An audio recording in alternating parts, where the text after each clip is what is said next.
For our science project, we decided to investigate our love of instruments further. As explained on Instructables.com, sound is the movement of air. When you hear something, parts of your ear are vibrating. It is all about pressure. The greater the pressure, the more parts in your ear move, the louder it is heard. By looking at percussion instruments, we are able to see how sound works, how sound travels, and see how speed determines pitch. First, let us look at tom-toms.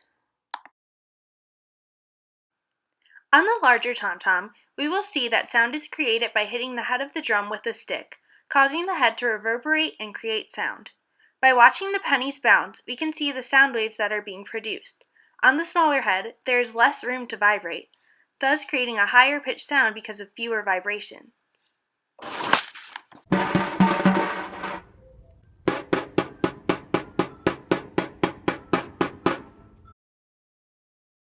The tam-tam, which looks similar to a gong, works a lot like the tom-toms did, since both have heads that are hit with a stick.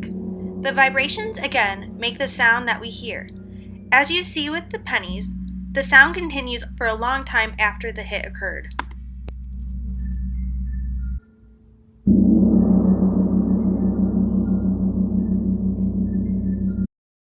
It is interesting to see how sound travels over time. We demonstrated this by putting a timpani next to a bass drum. As time goes on, the vibrations slow down, which is why the pennies are still moving long after the strike occurred.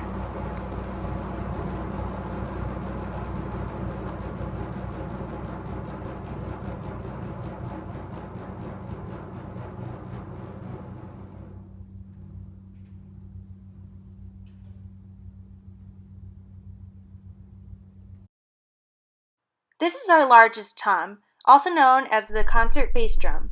With the tom, we had to use coins in order to see the vibrations, as opposed to the bass drum, because the head is large enough and has less tension, so we are able to see the head moving without the use of coins. Unlike other percussion instruments, the piano is unique in the fact that it works by small hammers hitting each string, as opposed to a stick hitting something like a head.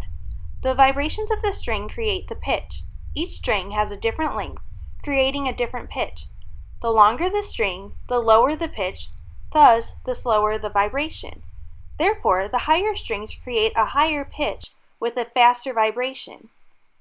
By looking at the lowest or biggest string on the piano, we can see the sound being produced by looking at the movement of the string.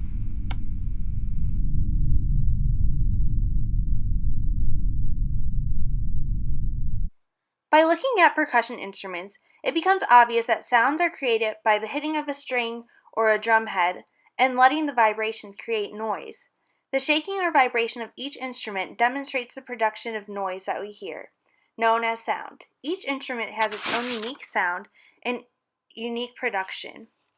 From this video, we hope that you've learned that percussion sounds are created by the pressure of a hit causing vibrations that create a tone, and that sound travels as seen by the noise of a tam-tam hit moving pennies on an untouched timpani, and also that the speed that vibrations occur determine the pitch. The smaller the head or shorter the string, the higher the pitch. And that's a wrap. That's how percussion instruments produce sound.